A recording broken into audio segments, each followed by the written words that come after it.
vamos falar sobre memória. Memória.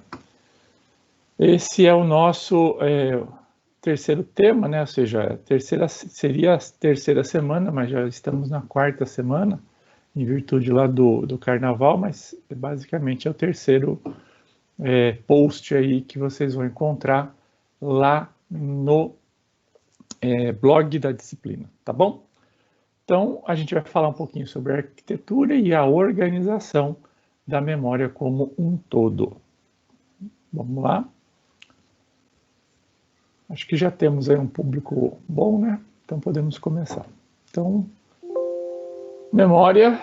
Aqui, vocês podem verificar, né? Uma visão geral da memória.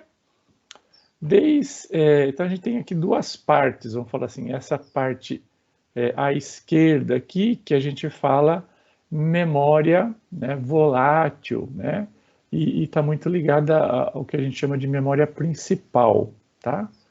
Então, desse lado esquerdo aí da tela, é o que a gente chama de memória volátil, memória principal, também conhecido como memória RAM, né? E a gente já vai ver por que RAM. E do lado direito, né, nós temos a conexão, vamos falar assim, com a memória ou as memórias secundárias ou memórias não voláteis e memórias de duração, longo prazo aí, né? E ambos, né, a gente vai ver que servem então para guardar, seja temporariamente, seja permanentemente, uma determinada informação, né? Então, vamos pegar aqui, a gente vai ter então lá dentro do processador, né? Então, lembram aquela ideia? O processador, né, a CPU aqui, né? Ela vai então, por meio de barramentos, né, se conectar à memória. Então, antigamente existia apenas o quê? Uma conexão aqui, ó, entre a CPU e o que a gente chama de memória principal, né, memória RAM, né, existia uma conexão única aqui. Aí eles verificaram e falaram assim, poxa, e se a gente colocar, né, uma memória, né, um pouquinho mais rápida, né, ela tem um custo maior, mas um pouquinho mais rápida entre a CPU e a memória RAM, e a gente fizer um algoritmo aqui trazendo páginas que eventualmente por exemplo, as instruções seguintes fossem pré-carregadas para essa memória aqui que a gente vai chamar de memória cache, né? Legal, então eles viram que deu certo isso aqui, e aí o que eles fizeram? Eles fizeram lá dentro da CPU, né? Eles colocaram lá dentro da CPU internamente também, né, um outro tipo de memória mais rápida ainda, mais cara ainda, para fazer também isso. Então aí a gente tem dois tipos, né, de memória cache, né? A gente chama L1, né, e L2. A L1 fica dentro, né, do chip do processador, e enquanto que as memórias L2, né, elas ficam externamente, mas muito próximas aqui do CPU e fazem um meio de campo entre a memória RAM e efetivamente o processador, tá joia? Então, a gente vai ver, né, que esse tipo aqui de memória são as SRAM, tem dois tipos, né, tem são as SRAMs, né, as memórias caches, né, basicamente são SRAMs, são estáticas, por isso são mais caras, por isso são mais rápidas também, não tem um negócio chamado de refresh, né, a necessidade de refresh. E aqui, né, no banco de memórias aqui principal, a gente vai ver que são basicamente DRAMs, né, Dynamic RAMs, né, que daí a gente vai ver a composição, precisam necessariamente de processos de refresh aqui, que fazem com que ela seja um pouquinho mais lenta. Do lado direito aqui, a gente vai ver que nós vamos ter dois grandes tipos, né, de periféricos de memória aqui conectados, ou controladores de memória. Tem os PIOs, né, Peripherals IOs, né, o Input e Output, e os DMA, os acessos diretos à memória, né, Direct Memory Access, que então são dois tipos de placas controladoras de periféricos, sendo que a primeira delas era conectada diretamente à CPU, ou seja, eu gastava aqui um processamento, né, sendo aqui pequeno, mas eu gastava aqui um processamento fazendo o controle desse tipo de periférico. Já os DMAs, né, os Direct Memory Access, esses aqui não incomodam basicamente o processador, por isso hoje em dia a gente vê muito esse tipo aqui sendo utilizado e não mais os PIOs, né, os PIOs, né, os Peripherals IOs aqui, né. Existe, lógico, mas mais é esse daqui, justamente para liberar um pouquinho a CPU desse controle aqui de periféricos, ok? Então a gente vai dar uma olhadinha nessa organização, nessa arquitetura aqui de memórias, né? E vamos começar. E antes da gente começar, efetivamente isso, a gente vai ver que dentro dessa organização, né? Ou seja, dessa divisão, efetivamente existe, né, um quê aí de tipo, né, de construção, tipo de organização, efetivamente de velocidade de acesso à informação. Enquanto os registradores lá dentro da CPU, né, a gente pode falar de, sei lá, bilhões de acessos por segundo, né? A memória RAM a gente vai falar em termos de milhões de acessos, em torno de 100 milhões de acessos. Os SSDs, que são os periféricos aí mais rápidos, né? Secundários, né? Memória secundária mais rápidos, a gente vai falar na faixa de milhares de acessos, em torno de 100 mil acessos. Já os HDs, a gente vai falar em torno de centenas de acessos por segundo, enquanto que se tivéssemos aí coisas como guardados em fita, né, já houve o tempo que as informações eram essencialmente guardadas em fita, né, magnética, a gente está falando aí de um acesso por segundo. Então, a gente vê basicamente aí essa diferença de velocidade. A gente vai explorar isso aí um pouquinho mais na aula de segunda-feira, né? Mas o que eu queria mostrar para vocês é que, dado essas ligações aí, a gente vai ter também barramentos, né? Interligando todos esses tipos de elementos, todos esses tipos de memória, todos esses tipos de componentes aí. Então a gente vai ter um barramento local, né, de grande quantidade de fios, né? A gente fala que geralmente os mais atuais têm lá de 32 a 64, alguns de 128 bits, ou seja, 128 fiozinhos ali passando, né? Ou seja, fazendo com que eu consiga recuperar uma grande quantidade de informação por acesso, né? Se eu vou utilizar ou não, isso é uma outra questão, né? Geralmente, quando a gente acessa, por exemplo, um programa lá, uma sequência de instruções, geralmente elas são sequenciais.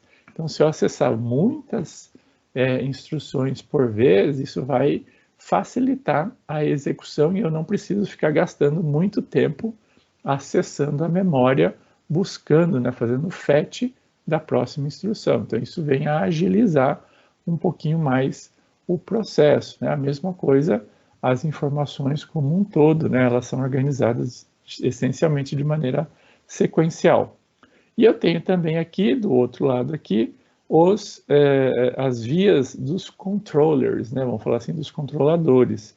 E aí eu tenho aqui vários tipos e a gente vai dar uma olhadinha nesses vários tipos aqui de controladores, esses vários tipos de conectores que existem, né, fazendo a conexão entre essencialmente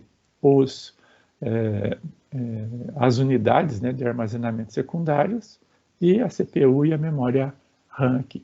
Belezinha? Até aqui, pessoal? Alguma dúvida? Tá tranquilo? Tá de boa, sim, professor. Beleza. Bom dia, Giovanni. Muito bom. Vamos lá, então. Vamos falar, então, as memórias, né? Essencialmente, eu já dei uma palavrinha sobre isso, né? Mas a gente pode dividir as memórias, essencialmente, em voláteis e não voláteis, né? Na verdade, antes dessa divisão especificamente, a gente poderia, né, dividir a memória, como a gente já falou ali nos slides anteriores, entre memória principal e memória secundária, né?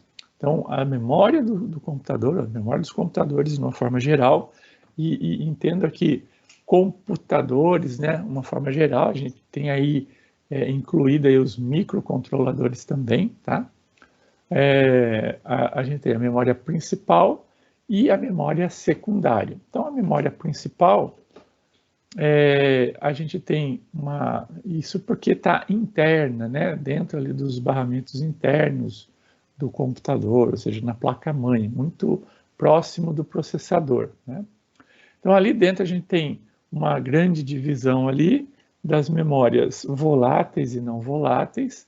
Vamos só recapitular. Memória volátil é aquela que se esvai com o tempo, né? Por isso que tem volatilidade. Então, se você desligar da tomada do computador, o que tiver, por exemplo, dentro da memória RAM, dentro da memória principal ali, ela, né, perde, né? Ou seja, ela não retém se não tiver energizado, né, todo o equipamento. Já as memórias não voláteis, né, elas não se apagam, no sentido de não se apagar com o desligamento do computador, né? Eu tenho processos para apagar, etc., mas essencialmente são memórias que não perdem a informação quando desligamos o equipamento. Basicamente, essa seria a ideia aí de uma memória não volátil. E elas também servem para vir, né, ou designar algumas informações que vêm de fábrica para a inicialização do computador e coisas nesse sentido, né? A gente vai ver que dentro das memórias voláteis, né, nós temos aí dois grandes tipos, né, as dinâmicas e as estáticas, né, a gente já comentou sobre isso, as DRAMs e as SRAMs. As DRAMs, né, basicamente aí representadas pelos pentes de memória RAM, e as estáticas representadas pelas memórias cache, né? E do outro lado, as memórias não voláteis, eu tenho ROM e suas variações, né, vamos falar assim. Do outro lado, dentro de memórias secundárias, eu tenho as unidades de armazenamento, como por exemplo os SSDs, os pendrives, né, os HDs, e assim por diante, né, os CD-ROMs, né. Então tem todos esses, um cartão de memória, né. Então tem todas essas unidades aqui e essencialmente essas memórias secundárias, elas têm um acesso, né, bem mais lento, né. Entretanto, né, eles são bem mais em conta, bem mais baratos, né, do que memórias do tipo DRAM ou SRAM, e efetivamente, né, elas conseguem armazenar uma grande quantidade. Então a relação, né, quantidade de bytes, né, por valor, né, por reais, a proporção aqui da memória secundária é bem superior, tá joia? Então vamos dar uma olhadinha, vamos começar então pelas memórias não voláteis, né? E dentro da memória principal, tá? Então, a primeira representante aí é a memória ROM, né, que a gente conhece, né? A gente já ouviu falar, com certeza, né, que significa Read Only Memory, memória de apenas leitura, ou seja, você, essencialmente, na memória ROM, você não consegue, né, modificar a informação, né? Isso na memória ROM, né? A gente vai ver que existem muitas variações da ROM ali, e já já a gente chega naquelas que a gente pode alterar. Então, se a gente for analisar essencialmente uma memória ROM, né, a gente vai ver que no início, lá, né, quando ela surgiu, essencialmente ela era composta por LEDs ali que efetivamente podiam então ser quebrados ou não, vamos falar assim, as conexões eram, né, quebradas ou não quebradas. Então, se ela era quebrada, não passava nenhuma informação ali, então ela era identificada ali naquele determinado momento como sendo um zero, né, binário. E se ela conseguia passar, ou seja, não estava quebrada a conexão ali, ela era entendida como 1. Entendam mais ou menos como sendo um fusível, né?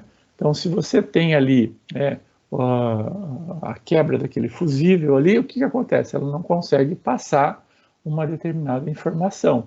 Então, quando eu leio aquilo lá, não consegue passar, então eu tenho a interpretação que ali tem um zero. E se consegue passar, eu tenho o 1. Então é mais ou menos, só para a gente entender, né, como que efetivamente acontecia isso, como que era, né?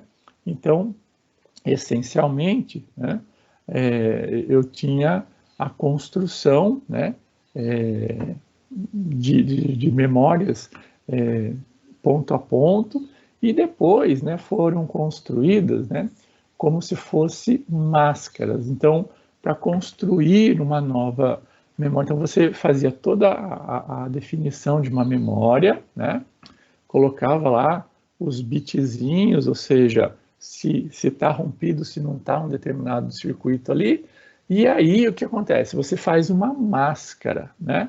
Então essa máscara aqui é a máscara de um determinado chip, né, que você vai fabricar aos milhares, né? Então, por exemplo, seria o chip de inicialização de uma determinada máquina. Então, você testou, retestou, está tudo funcionando, beleza, né? Colocou assim os mais variados testes e tudo passou. Então você fala assim, esse aqui eu garanto, tá belezinha. Então você pega aquilo lá e cria uma máscara, né? E essa máscara então vai servir para você produzir aquele determinado chip de ROM por milhares, milhões, bilhões de unidades. Muito bem. Então, esse tipo de memória é conhecida como MROM. M de mask, né, de máscara. Então, Masquerade Read Only Memory. Então, são as memórias que eram, então, mascaradas. E hoje em dia, nós temos ainda a utilização desse tipo de memória, né, que a gente chama de mascarada, que basicamente são muito compactas, baratas e extremamente rápidas. Hoje em dia, elas são utilizadas para armazenar, por exemplo, sistemas operacionais, fontes de impressora, né, drivers, né, de impressora, dados de áudio, por exemplo, em equipamentos, né, de musicais, por exemplo. Enfim, uma gama muito grande de utilização, desde que não haja necessidade de alteração daquilo, né? Se você não tem a necessidade de modificar aquelas informações ali, então esse tipo de memória é muito utilizado, né? Basicamente, hoje em dia, elas são utilizadas em portas OR, né, lógicas OR. Também vocês podem encontrar na literatura a expressão OR, né, de OR wired, né?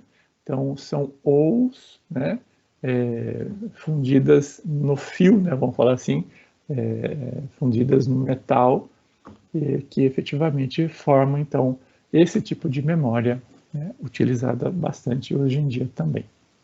Muito bem. E aí, né, começou-se a pesquisar e viu-se a possibilidade, né, de criar determinadas estruturas, né, que fossem, então, vamos falar assim, gravadas. Na verdade, você vai queimar, né, determinados circuitos, determinadas células, né, eletronicamente. Então, o que acontecia com as primeiras ROMs programáveis, elas vinham zeradinhas de fábrica, ou seja, todas vinham com um binário, né? E aí, eletronicamente, você coloca lá uma voltagem, né, alta, uma corrente alta ali, e de sei lá, 12 a 18, 20 volts, e aí o que acontecia? Eu queimava basicamente uma determinada posição, uma célula ali. Então, você conseguia então queimar, e aí então você instituía ali o zero binário, tá? Então, é mais ou menos isso que acontecia com as memórias, né? A memória vinha de fábrica, né? Tudo zeradinho, na verdade, tudo umzinho, né? Tudo com um, e aí você fazia a programação queimando os zeros, né? Então, se você tinha lá uma informação, um byte, né? Formada por 10101010, né? O que acontecia? Aonde você tinha informação 1, você não fazia nada. Aonde tinha informação 0, você queimava aquela célula ali especificamente. E eram memórias que podiam ser utilizadas apenas uma vez, né? Então, vocês veem aí na sua tela direita uma das primeiras, vamos falar assim, ROMs programáveis aí, e você tinha aqui, olha só, bem grande, né? Podia ser colocada 1K de linhas de 8 bits, ou seja, ela essencialmente armazenava aí 1K byte, né? 1K byte, basicamente isso, né? 1024 caracteres, tá bom? Eu podia colocar ali dentro dessa memória. E do lado direito aí você vê o gravador, né, de PROM. Então você inseria, né, o chip ali, fazia a programação, né, fazia toda a programação ali e apertava ali aquele botãozinho vermelho ali e ele efetivamente gravava aquela informação que você programou, né, que você definiu ali, e ele gravava essa informação no chip, tá bom? E era um trabalho de apenas uma vez. Errou, pode jogar fora e começar tudo de novo, tá bom? Muito bem. Aí, isso foi em 1956. Em 1971, né? Alguns outros cientistas, vocês vão ver os nomes lá na apostila, né, de vocês, conseguiram fazer com que essa memória ela fosse, entre aspas, né, apagada, né, eletronicamente, né? Ou seja, eu tenho, na verdade não é bem eletronicamente, ainda não é eletronicamente, ainda eu tenho aí um processo químico envolvido, né? Que é basicamente uma luz ultravioleta, né? Então a luz ultravioleta, né? Quando ela efetivamente incidia, né, nessa superfície, nesse substrato aqui, vamos falar assim, ela fazia com que a informação fosse novamente colocada ali na posição 1, né? Ou seja, você restituía a memória na sua composição anterior. Então, você podia programá-la agora eletronicamente, e se você errasse, você poderia então fazer zerá-la novamente e colocá-la apta novamente a ser utilizada. Então, esse tipo de memória, ela vinha com essa janelinha aqui, ó, tá vendo? Era uma janelinha, né? E esse substrato aqui, ó, ele era exposto aqui à luz, né? E esse daqui, ó, do lado direito aqui, seria o apagador de EPROM, né? Então vejam aqui do lado, são uma gaveta, né, que eu ia colocando vários chipzinhos ali, todos virados para cima, né? Fechava essa portinha, fazia e ligava ele emitia, né, uma luz ultravioleta, né, ultravioleta ali, e a informação então voltava, então você zerava novamente todo o substrato e permitia então que fosse gravado. E aí esse daqui do lado esquerdo era o gravador, né, de EPROMs, tá? Que efetivamente você encaixava aqui o chipzinho também aqui, e você tinha então por um cabo específico, né, ligado ao computador, você gravava agora a memória. E aí, um ano depois, então essas EPROMs, né, eram conhecidas como programáveis por vez, né, ou seja, você podia programar e reprogramar, programar, reprogramar, sempre uma vez apenas. A possibilidade de gravação apenas uma vez. E um ano depois, né, uns cientistas malucos lá de uma universidade lá do Japão, eles conseguiram, né, por meio, né, de um processo chamado de tunelamento de Fowler-Nordet, né, eles conseguiram, então, fazer com que eletronicamente eu pudesse, então,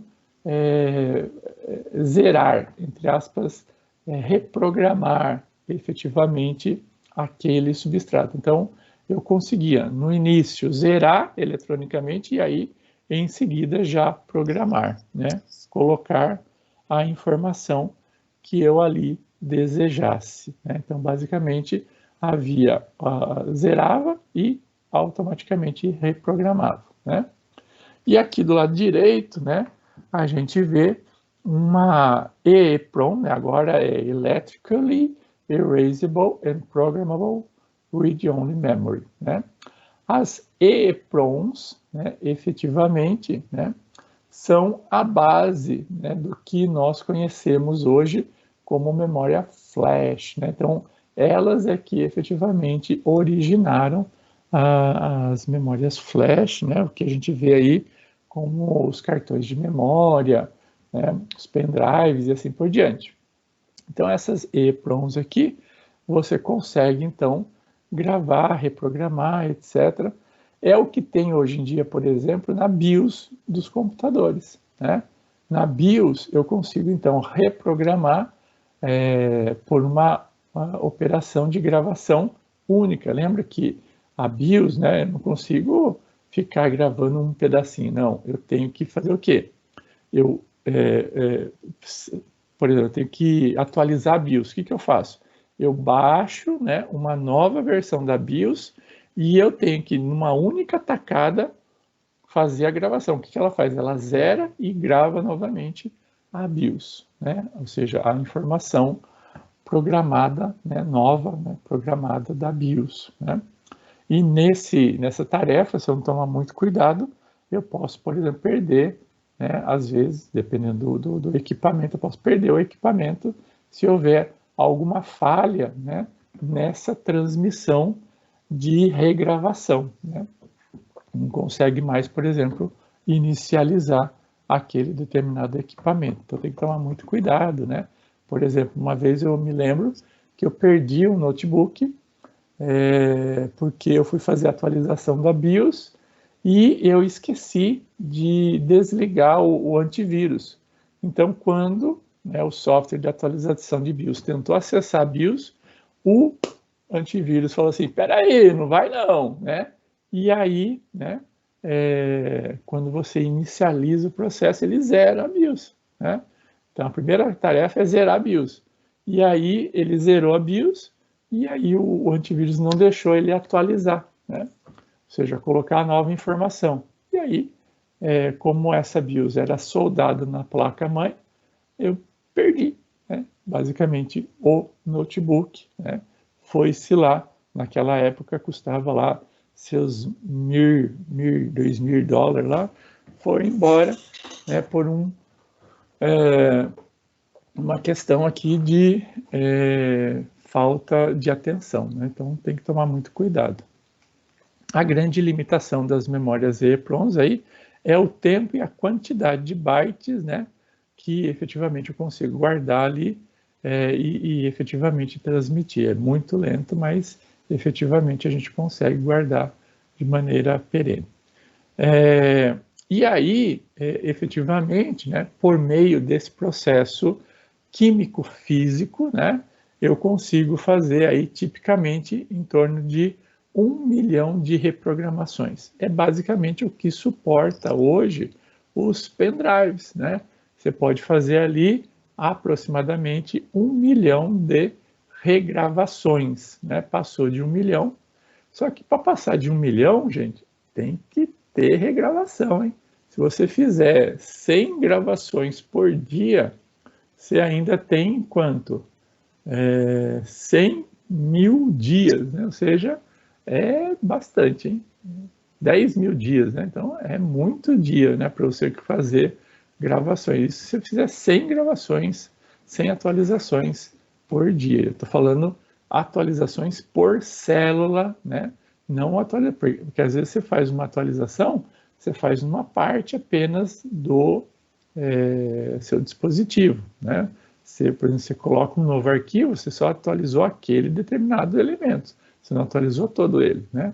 Então eu estou falando por célula, né?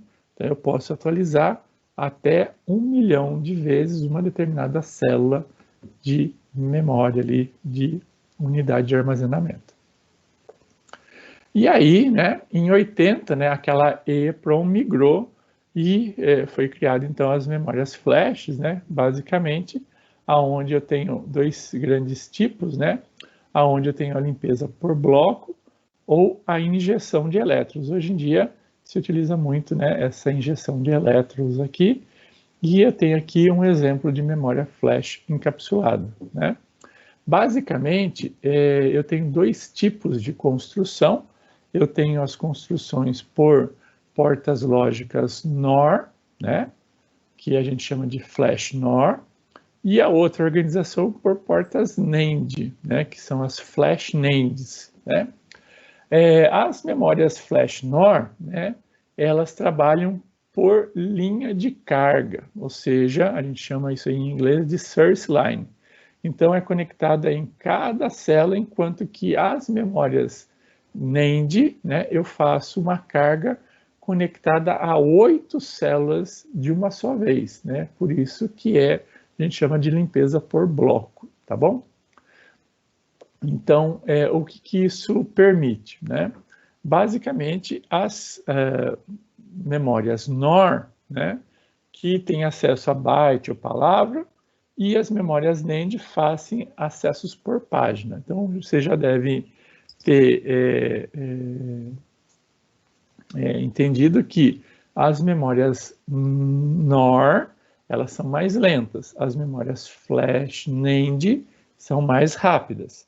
Entretanto, né, as memórias flash NOR, elas têm uma garantia, uma qualidade de gravação maior do que as memórias flash NAND. Então, muitas vezes, né, a gente tem determinadas posições, células sendo corrompidas, né, dentro desse tipo de memórias NAND.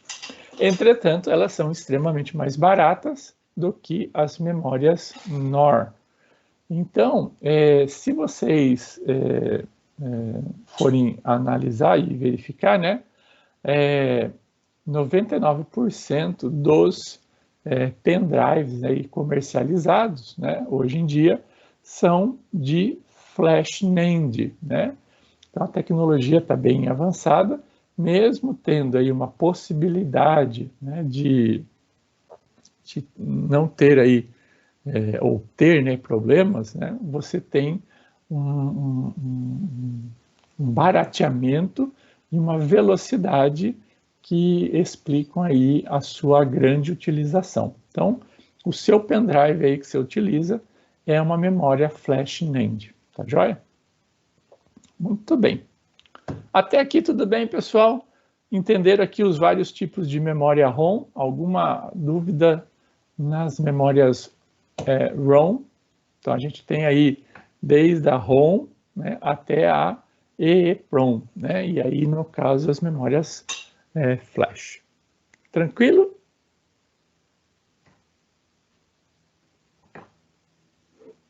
Dúvidas? Tranquilo. Vamos lá, então. Vamos agora, então, para as memórias voláteis ainda dentro do computador, ou seja, as memórias que a gente chama principal, né? A memória principal aí. Elas, então, são conhecidas como memórias RAM. RAM não é aquele sapinho, né? Quer dizer, Random Access Memory, né? O que quer dizer random? Random é aleatório. Então, o que significa isso? Que eu posso acessar, né, qualquer posição da memória, onde eu não tenho que ser sequencial. É que, antigamente, né, a base de gravação, né, basicamente, que a gente tinha, eram fitas magnéticas. E se você analisar, né, uma fita magnética, você tem o quê? Uma sequenciação, uma sequência ali de acesso. Então, o acesso era sequencial, né?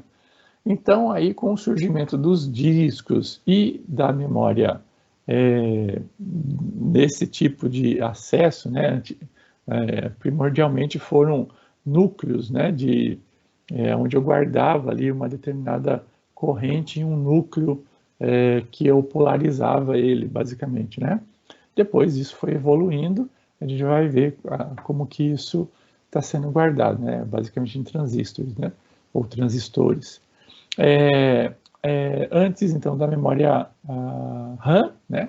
Eu tinha, então, acesso sequencial. Então, por isso, né, que deram o nome para ele de random. Eu poderia, então, acessar qualquer posição da memória que eu quisesse.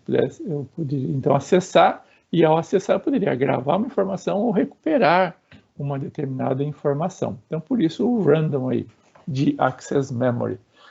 E aí, né, a gente viu que dentro lá daquele pente de memória, eu posso, então, ter dois tipos, basicamente, de memória. A memória estática e a memória dinâmica. Então, a SRAM, que é Static RAM, e a DRAM, ou DRAM, né, que é a Dynamic RAM. Então, vamos ver cada um deles. Vamos começar com a Static RAM, que é basicamente a base de composição, né, das que a gente chama de cache, né? As memórias cache, elas são compostas basicamente por SRAMs, né? As SRAMs, então, elas compõem o tipo L1 e L2 de memórias cache. Lembrando que L1 geralmente é built-in, né? Vamos falar assim, construída dentro da CPU, do processador, e as L2 ficam bem próximas dele, mas externamente, né? Então, cada uma das células, geralmente, é formada aí por uma integração, né, de 6 transistores ou transistores, né? E o que acontece? Essa composição de 6 transistores aí não precisa, então, de um refresh, né? Uma vez que eu guarde uma informação ali dentro, né, e mantenha energizado, né, aquela informação em virtude dessa organização de 6 transistores, né, um ligado ao outro, né, eu não preciso, então, do processo de refresh. Consequentemente, né, eu tenho uma velocidade, né, tanto de acesso, de guarda, maior.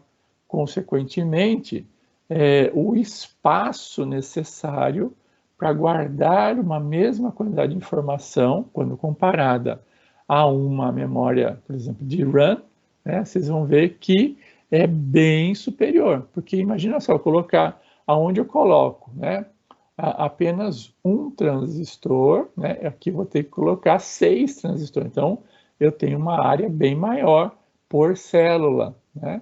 Então, cada célula, ou seja, cada unidade de armazenamento 0 e 1, 0 e 1, 0 e 1, né? Eu tenho, então, que ter 6 transistores ali para efetivamente não precisar fazer o refresh, né? Então, elas ocupam, né, um espaço maior, custam mais caro, mas são extremamente mais rápidas, né, do que a memória DRAM, né, por exemplo. Né? Então, por isso que efetivamente elas são utilizadas em memória cache e são utilizadas em pequena quantidade. Né? Então, eu não tenho memórias caches enormes, né, de 8 GB, né? Não tem isso. Né? Se tiver, é de um computador extremamente caro. Né? Então, quanto maior a memória cache, mais caro, né, vai ser, né, esse computador. Então, quanto mais maior, né, a L1 que está dentro do processador, mais caro vai ser aquele processador especificamente, e assim por diante. Né? Não tem segredo aqui, né? É uma questão de cálculo. Já as memórias, né, de RAM, elas vão ser formadas, basicamente, cada célula, né, cada elemento componente ali da memória vai ser formada por um capacitor e um transistor, tá? Então, é um transistor e um capacitor que efetivamente formam a memória. Muito bem. Esse tipo de memória, ela precisa, né? Então, imagina só um copo, né? Sei lá, um balde, e esse balde, ela tem ali um furinho, né? Então, você coloca uma determinada quantidade de água ali, né? Que vai ser o quê? Uma quantidade de energia, né? Uma quantidade de energia que você vai colocar ali, né? E essa energia, ela vai então saindo por aquele furinho, então ela vai sendo drenado, né? Basicamente, né? Ou seja, eu coloco uma energia ali, o capacitor pega isso e essa energia vai sendo drenada para o transistor, né? Vai sendo drenada e vai acabando. Então, de tempos em tempos, eu tenho que dar o quê? Um pulso de energia, ou seja, jogar um pouquinho de energia dentro ali do capacitor para que ele ganhe um pouquinho mais de energia e consiga fornecer, né, a energia necessária para o transistor. Né? Então, o que acontece ali? De 2 milissegundos a 128 milissegundos, né, então vai depender do capacitor, basicamente, que está sendo utilizado dentro da construção, da memória de construção aí, eu tenho que ter, então, o que a gente chama de refresh, né? Ou seja, eu tenho que jogar energia ali para que efetivamente o capacitor pegue e tenha, então, uma autonomia, né, de dreno ali maior. Elas são essencialmente mais baratas, vão ocupar menos espaço, consequentemente eu consigo colocar muito mais informação numa mesma área útil, né? Quando comparada principalmente à SRAM, né? E ela também, quando comparada à SRAM, ela é extremamente mais lenta, né? Então, mesmo com todas as tecnologias, tudo mais, né? A gente vê aqui, né, do lado direito aqui, a gente vê os vários modelos, né? Então, vocês com certeza, quando vão comprar aí uma memória, né? Vocês vão encontrar essas palavrinhas aqui, ó, DDR, DDR2, DDR3, já tem a DDR4, né? E aí, o que acontece? Essas DDRs aqui, elas são, então, gerações, né, dessas memórias dinâmicas. E aí, se você olhar esse gráfico aqui, mesmo com a evolução, ou seja, da quantidade, né, da taxa, vamos falar assim, taxa de acesso a uma determinada quantidade de informação, então eu consigo acessar muito mais informação por vez. Então eu vou lá, tenho um acesso, eu consigo, né, acessar mais informação, né, por um determinado ΔT. Entretanto, a frequência de operação, né, o ciclo de operação delas, continuam sem muita variação, elas continuam ainda bem limitadas, né? Então a gente vê essa discrepância aqui, e é por isso que efetivamente, né, em virtude desse ciclo, né, de operação, é que a gente não vê memórias mais rápidas, né, quando comparadas aí a dezenas de anos anteriores, né? Então, a velocidade delas é basicamente quase que a mesma, o que diferencia uma da outra é a quantidade de informações que eu acesso. Isso dá uma determinada velocidade, lógico, né, de operação. Mas em termos de ciclo, né, de operação, ciclo frequencial, ela se mantém igual. E outra palavrinha que possivelmente vocês vão encontrar são esses aqui, ó, a memória DRAM, SIM ou DIMM, né? Vocês possivelmente vão encontrar isso. O que significa isso, né? Vocês sabem os contatos aqui, ó, que existem, né? Então, isso aqui é o encaixe lá na placa-mãe, né? Esses contatos aqui, ó, se eu tiver apenas de um lado, né, da plaquinha aqui de memória, eu tenho um SIM, né, Single Inline Memory Module, né? Se eu tiver dos dois lados, aí eu vou ter uma DIMM, tá? Então, é Dual Inline Memory Modules, né, por exemplo, né? Então, eu tenho esses contatos dos dois lados, consequentemente, eu tenho bancos de memória essencialmente dos dois lados, né? Eu consigo otimizar, né, o meu espaço aí de armazenamento, basicamente. Então, hoje em dia é muito difícil encontrar SIM. A grande maioria hoje em dia é só DIMM, tá bom? Belezinha até aqui, pessoal? Memória volátil, alguma dúvida?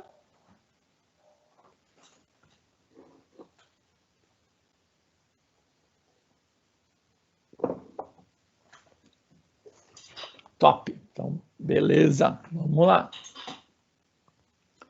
Não volátil, né? Não volátil, então a gente já viu todas as memórias principais, inclusive a memória lá dentro principal não volátil, que são aquelas variações de ROM, né? Mas eu tenho as memórias, então, secundárias, que são essencialmente não voláteis.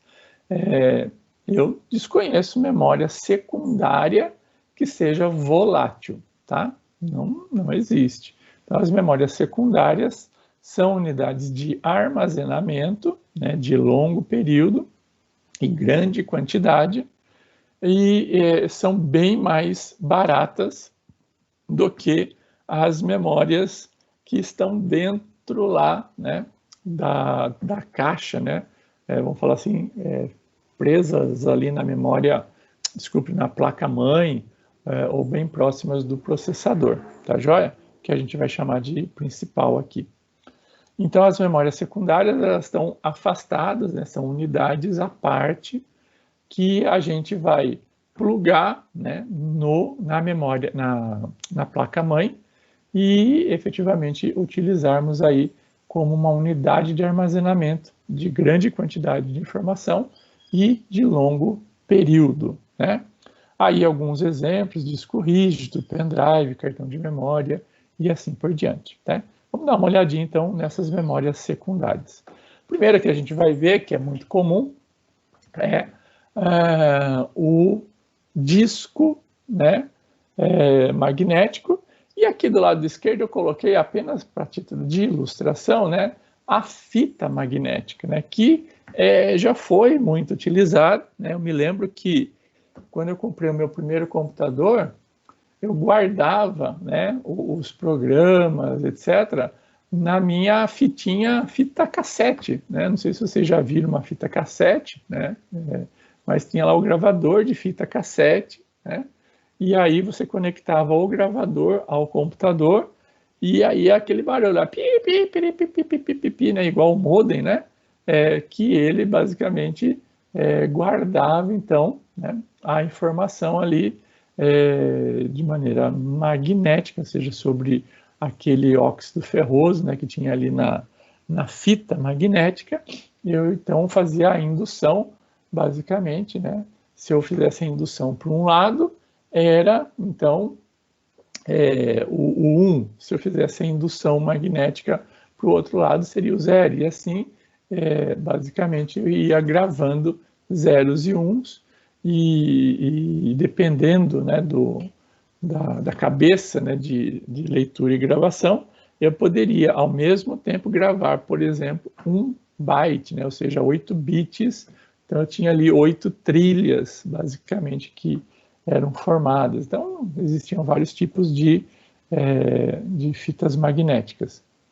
E essa ideia, né, de gravação, né, de polarização, né, para um lado ou para o outro, foi trazido para os discos magnéticos, né, que, se você pegar aí fotos, né, dos primeiros discos magnéticos, era um tambor, né, enorme, né, uma caixa, um equipamento que pesava, acho que estava na casa de centenas de quilos, né, era um armarião grande, né, vamos falar assim. Tinha que ser carregado de avião, para vocês terem uma ideia, né? Eu já vi fotos, né, sendo carregado de avião aí para transporte, enorme, né? Enorme mesmo. E aí isso foi evoluindo, evoluindo, evoluindo, e chegou ao que nós temos hoje em dia, que são discos HDs, né, bem pequenos, né? E também, né, tudo foi evoluindo a tecnologia, né, foi reduzindo, e foi também evoluindo a quantidade de informação por polegada, né, que efetivamente é guardada, também a velocidade com que eu consigo guardar e recuperar essa informação, ou seja, tudo foi sendo, a gente vê aí uma evolução de quase 50, 60 anos nessa tecnologia, né? Então aqui a gente vê a composição, essencialmente ela é composta por um disco. Na verdade eu tenho vários discos aqui, então aqui eu tenho várias cabeças de leitura e gravação, e eu gravo tanto neste lado do disco quanto do lado contrário aqui, então eu tenho a gravação dos dois lados, né? Então se a gente olhar para um disco, né, a gente vê então as unidades, as cabeças, né, de leitura e gravação. Tem um braço, aqui está a cabeça de leitura e gravação, elas funcionam basicamente nesse sentido. Então eu vou para lá, para cá, e vejam que são dois, né, dois braços, né, um para cima e outro para baixo de cada um dos discos. E em cada um dos discos, então, eu tenho as trilhas, né, partes das trilhas são os setores, e vamos falar assim, essa trilha aqui, ó, forma um cilindro, né, quando ela é espelhada nos demais discos, né? Então eu tenho a ideia aqui de cilindro, eu tenho a ideia de trilha e eu tenho a ideia de setores, tá joia? Então basicamente é assim que eu organizo a minha informação dentro do disco. E aí, basicamente, a forma, né, de gravação, eu tenho uma gravação longitudinal, né, onde eu vou percorrendo aqui, e aí fazendo, basicamente, a magnetização ou a desmagnetização, a magnetização para um lado ou para o outro, né, positivo ou negativo, né, em uma determinada região, né, da superfície aqui, e eu tenho uma outra gravação, né, perpendicular, aonde basicamente eu tenho uma área, né, menor, preciso de uma área menor em termos longitudinais, né, vamos falar assim. Aqui eu precisava de uma área maior, tá vendo aqui? Para gravar. Aqui eu preciso de uma área menor, entretanto, eu preciso de um espaço maior, né, para guardar se eu estou polarizando para um lado ou para o outro. E é essa aqui, basicamente, que nós temos mais frequentemente nos discos, tá?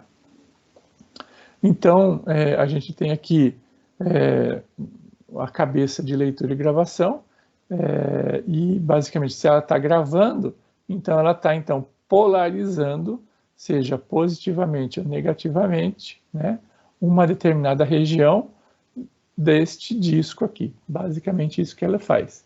Imagina só, né, a velocidade com que isso acontece, né, aonde eu transfiro megabytes, né, por segundo. Então, a velocidade com que ele vai gravando aqui é coisa absurda, assustadora, e não dá para a gente mensurar linearmente. A gente pensa linearmente, né? Então, a gente não consegue mensurar isso em termos de velocidade, né? Então, a gente tem que trabalhar com uma câmera hiper, mega lenta, né? Para que a gente consiga entender como que ele está fazendo essa gravação. Eu trouxe aqui 2 vídeos rápidos aqui que mostram como o HD funciona. Vamos ver se eles funcionam aqui. Vou passar primeiro. Eles estão em inglês, mas dá para a gente entender basicamente o funcionamento, né? E aí vocês já estão no inglês aí já avançado, vocês com certeza vão entender o que ele está falando aqui. Vamos lá, primeiro vídeo aqui. The hard drive is where your PC stores most of its permanent data. To do that, the data travels from RAM along with software signals that tell the hard drive how to store that data. The hard drive circuits translate those signals into voltage fluctuations.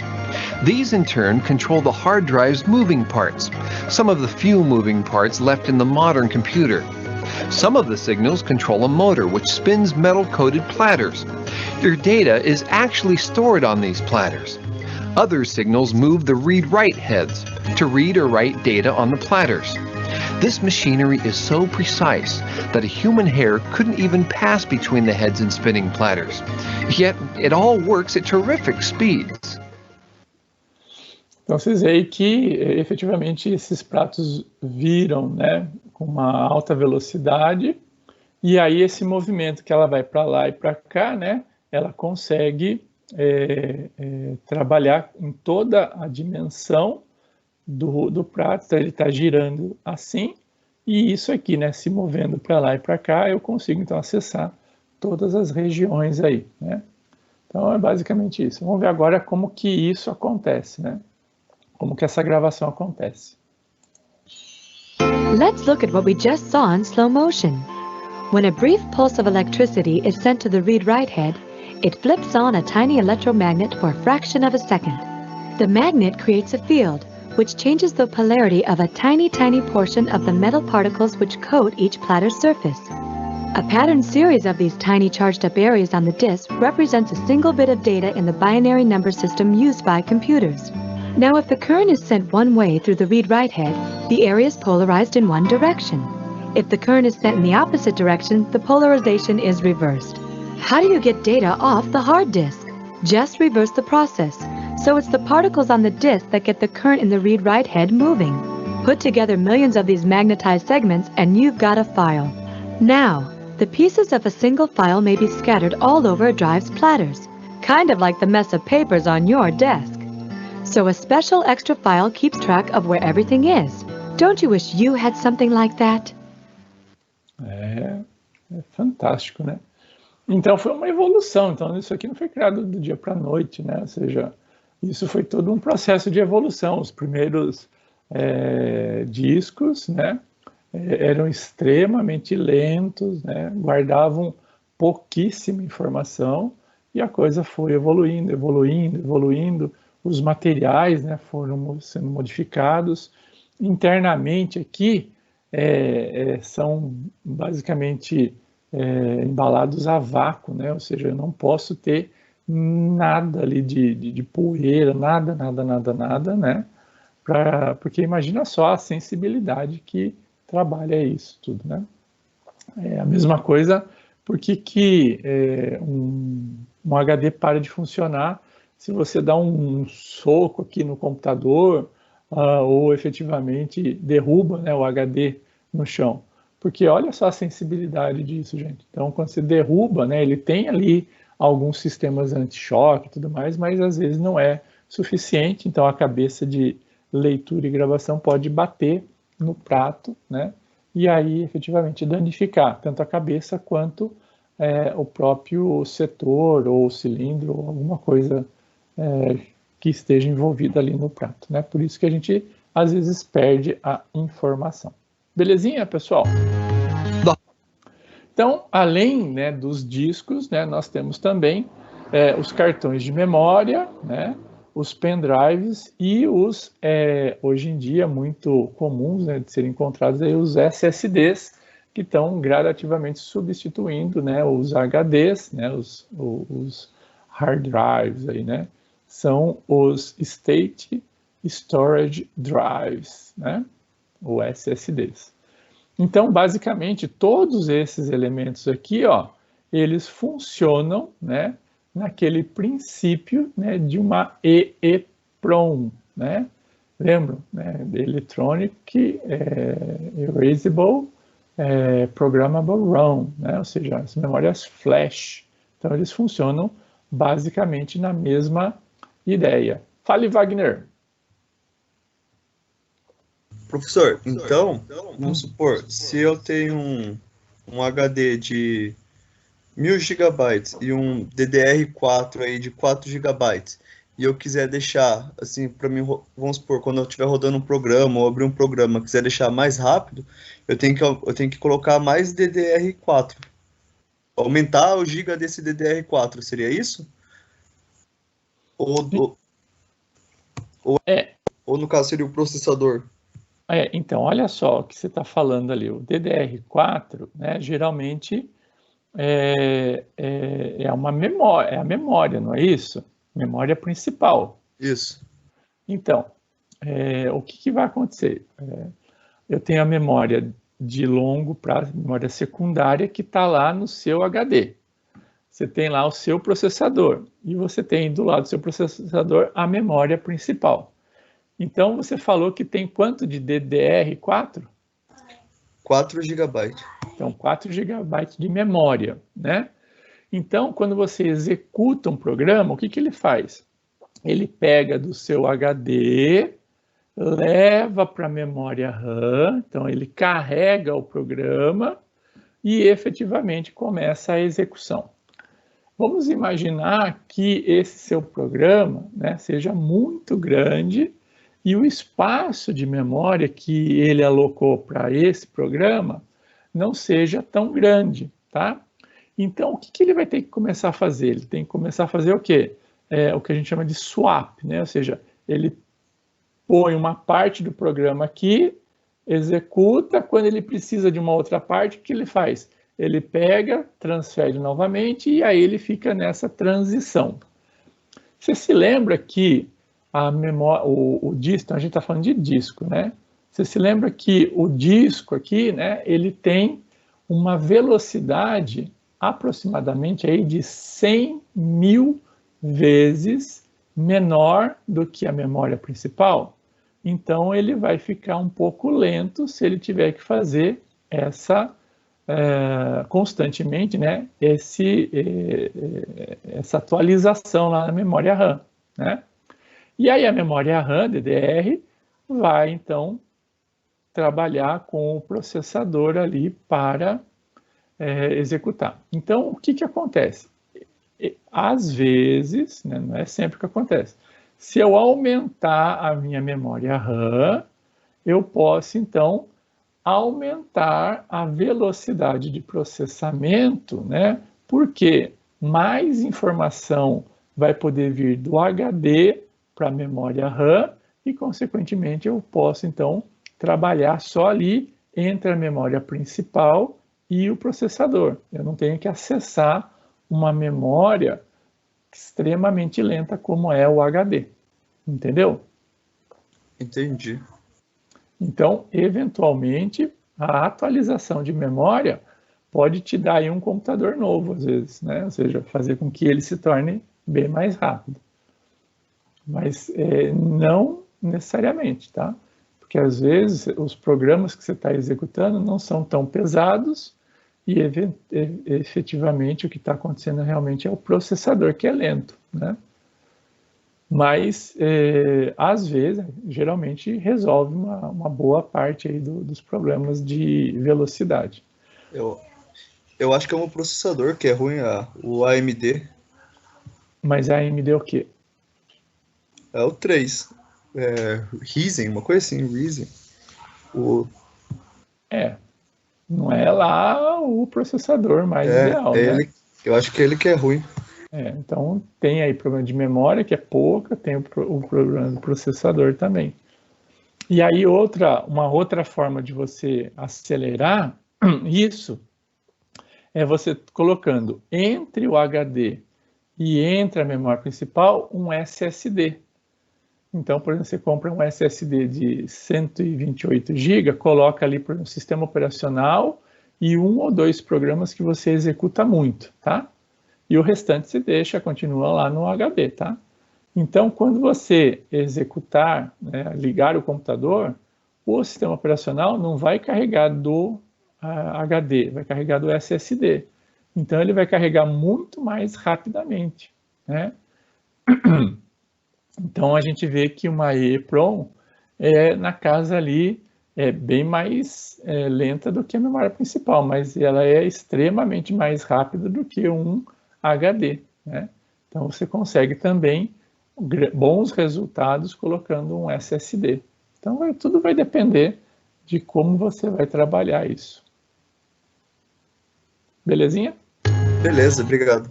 É isso. Então, SSDs são esses daqui. Então, além dos SSDs, existe também os discos óticos, né? Os discos óticos, eles são basicamente acessados por meio, né, de um raio, né?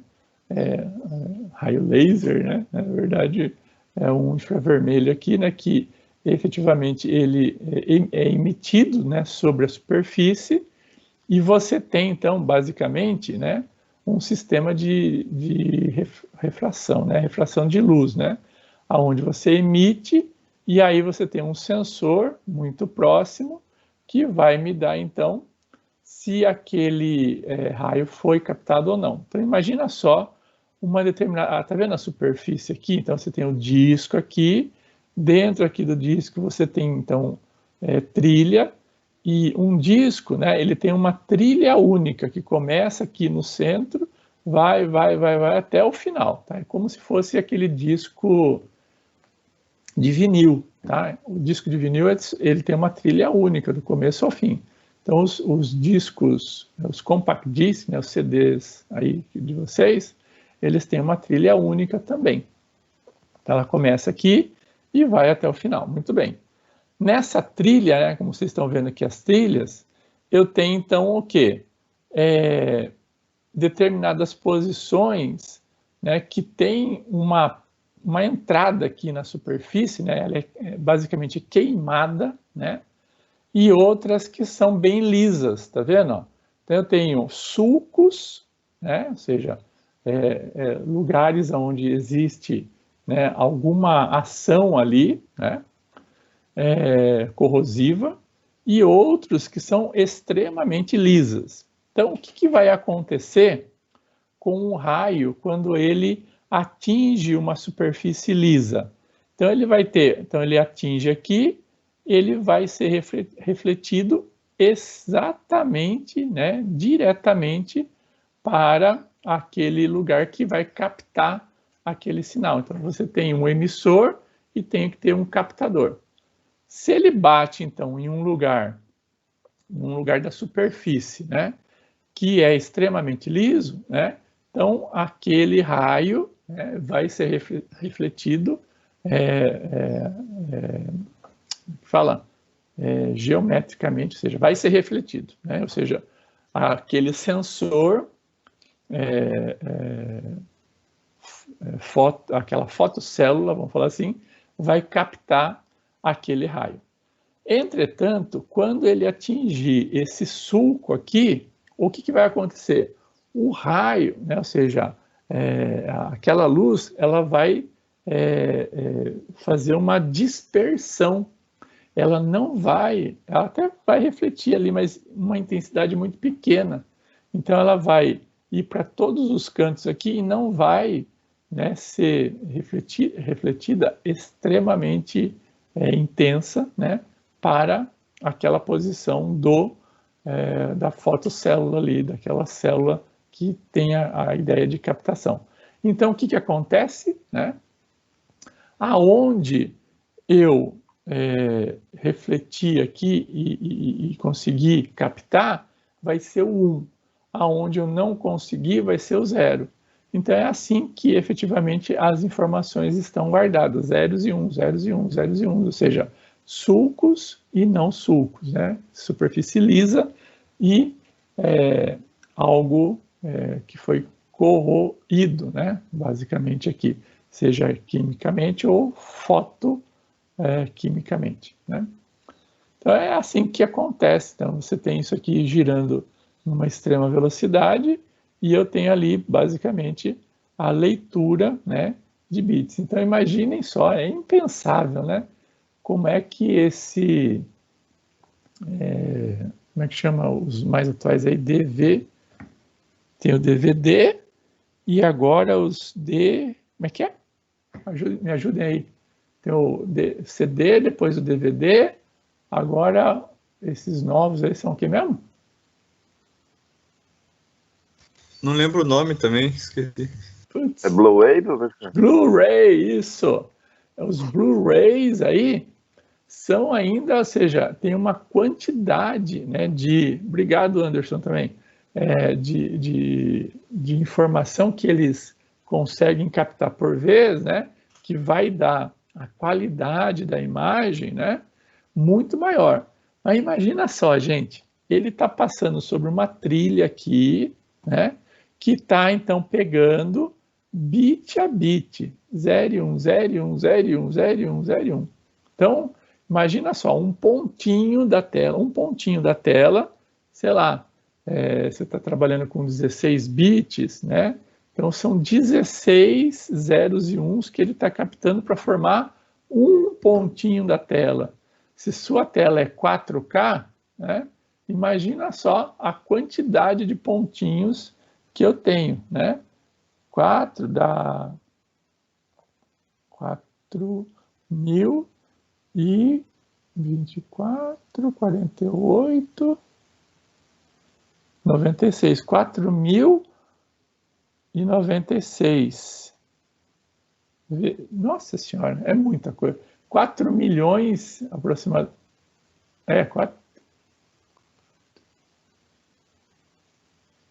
4K é 1.000. 4.000, né? 4.096 informaçãozinha aqui que ele vai pegar para formar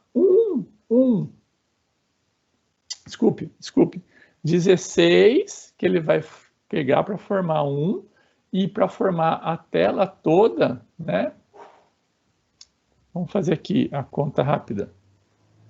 Vou pegar uma calculadora aqui.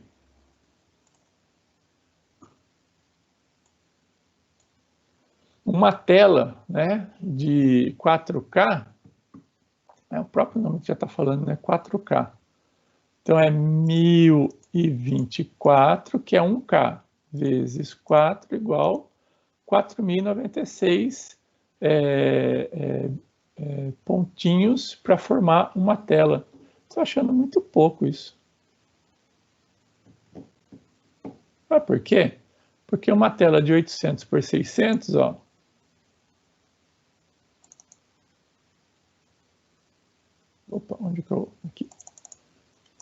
800 vezes 600 pixels dá 480.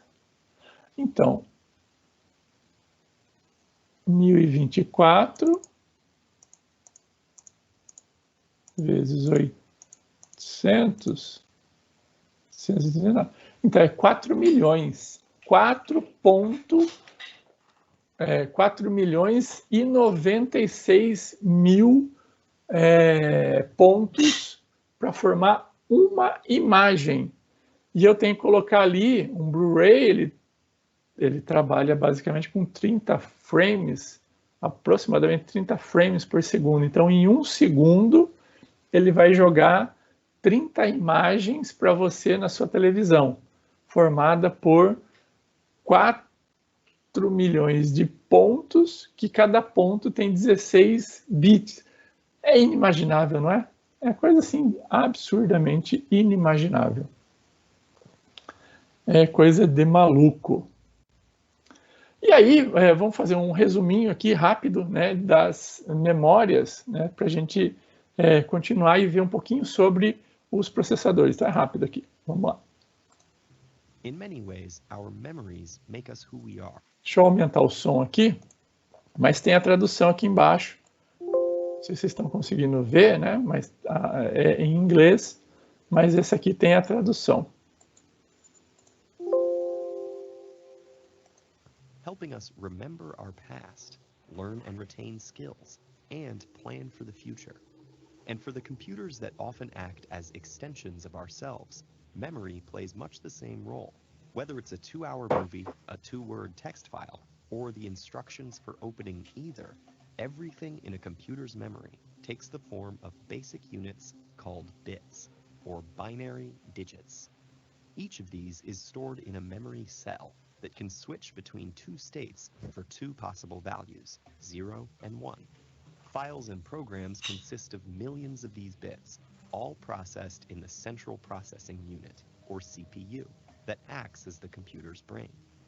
And as the number of bits needing to be processed grows exponentially, computer designers face a constant struggle between size, cost, and speed. Like us, computers have short-term memory for immediate tasks and long-term memory for more permanent storage. When you run a program, your operating system allocates area within the short-term memory for performing those instructions. For example, when you press a key in a word processor, the CPU will access one of these locations to retrieve bits of data. It could also modify them or create new ones.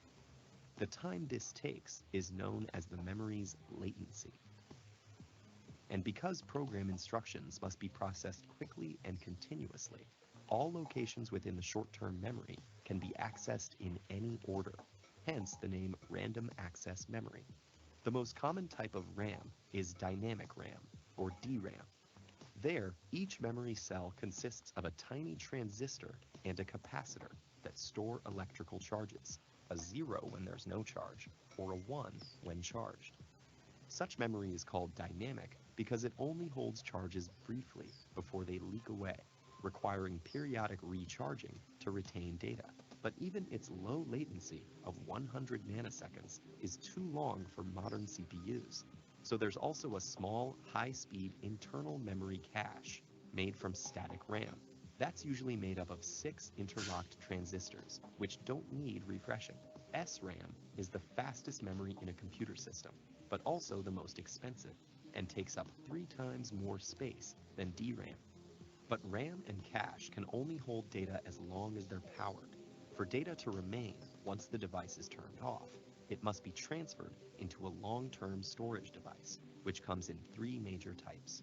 In magnetic storage, which is the cheapest, data is stored as a magnetic pattern on a spinning disk coated with magnetic film. But because the disk must rotate to where the data is located in order to be read, the latency for such drives is 100,000 times slower than that of DRAM. On the other hand, optical-based storage like DVD and Blu-ray also uses spinning disks, but with a reflective coating. Bits are encoded as light and dark spots using a dye that can be read by a laser. While optical storage media are cheap and removable, they have even slower latencies than magnetic storage and lower capacity as well.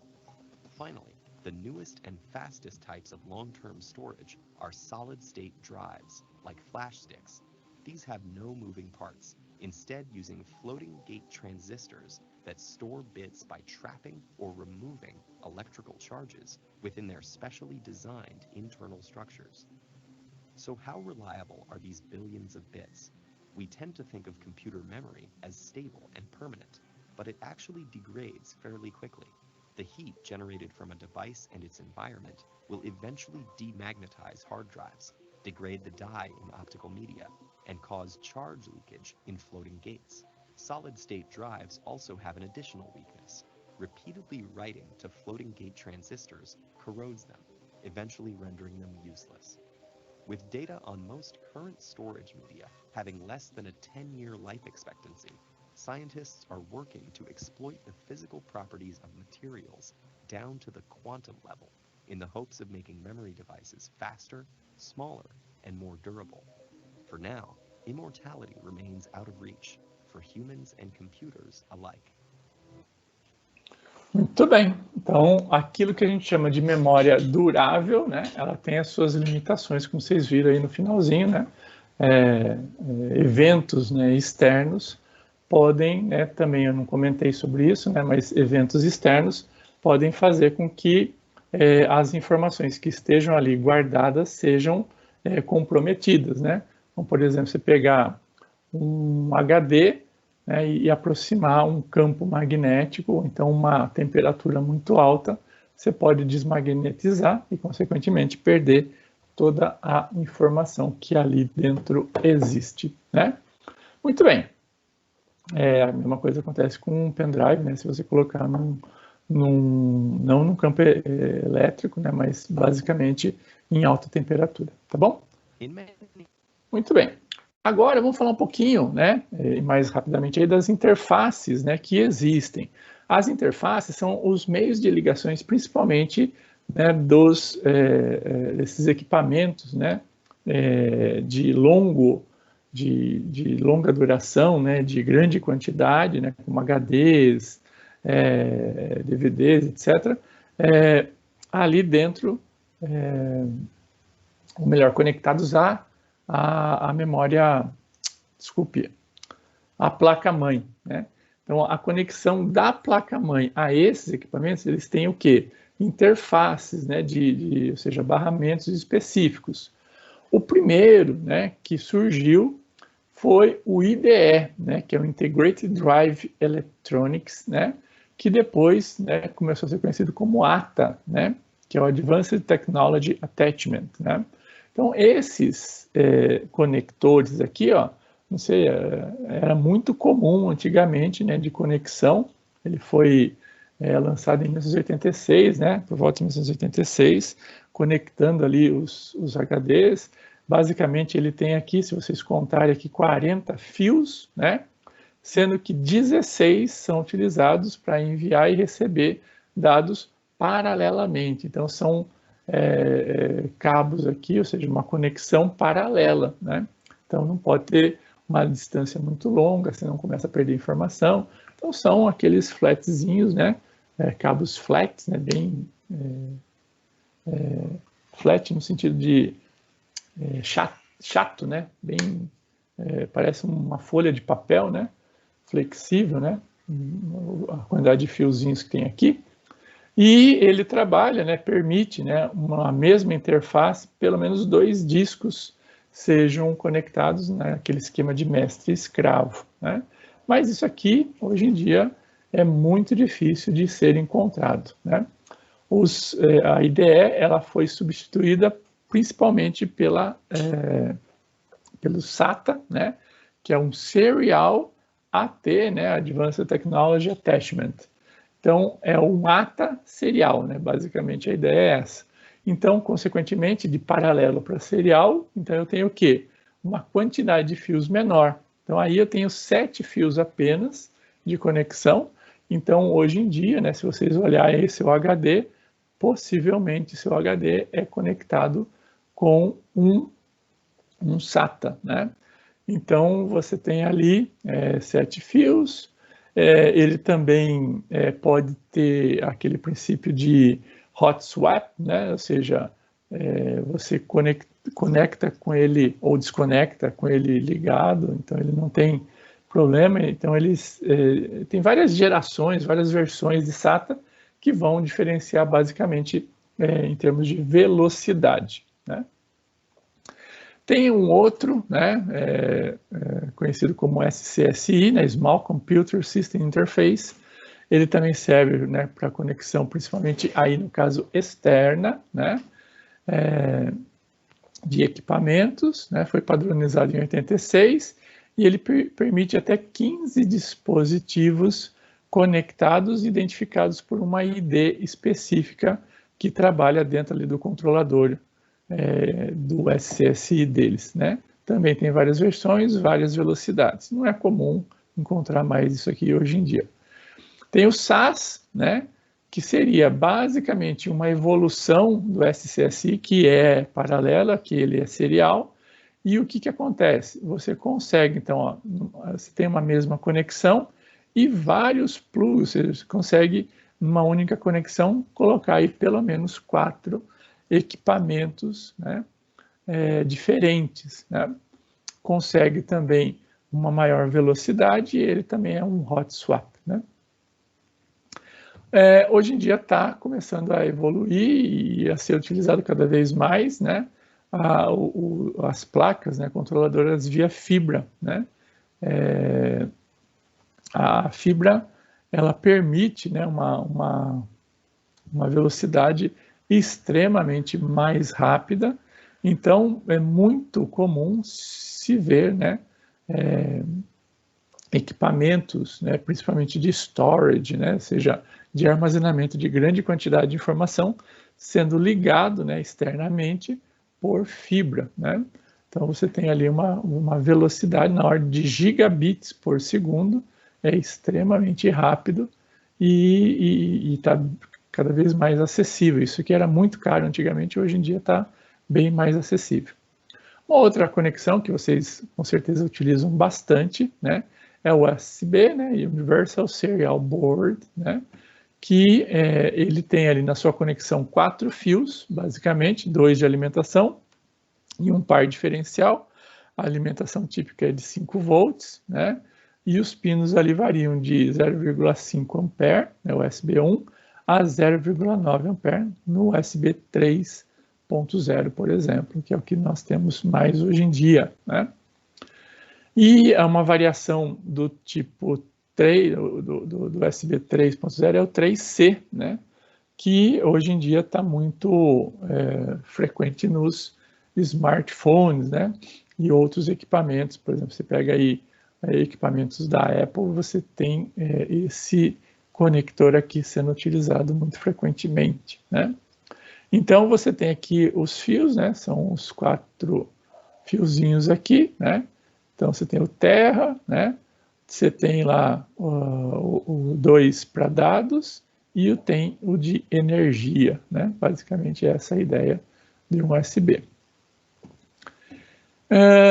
Aí, efetivamente, né, você tem controladores também específicos para gerenciamento de memória, né, que fazem, então, o papel, né, de, vamos falar assim,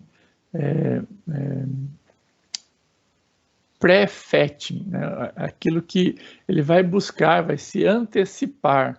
Então, são controladores, né, unidades de gerenciamento de memória, que antecipam, né, acessos à memória e fazem o que a gente chama de paginação. Então, são basicamente equipamentos, né, que fazem então o que a gente chama de memória virtual. Então, eles fazem a antecipação, principalmente em memória cache, das células que vocês vão acessar em memória, né, em unidades bem mais próximas e bem mais rápidas da CPU, né? Ou às vezes até internamente a CPU. Muito bem, acho que é basicamente isso que a gente tinha falado de memória. Vocês ficaram com alguma dúvida, pessoal, quanto as interfaces, aqui a gente viu bem rapidamente, né, pelo tempo aí que a gente tinha, mas a gente vai ver isso mais à frente, né, e principalmente agora quando a gente falar, não na próxima aula, mas na outra, né, sobre as interfaces ali de comunicação, né, os sensores e os atuadores, né, vamos falar assim, os transdutores, a gente vai falar um pouquinho mais sobre esses vários tipos de conexão também. Muito bem.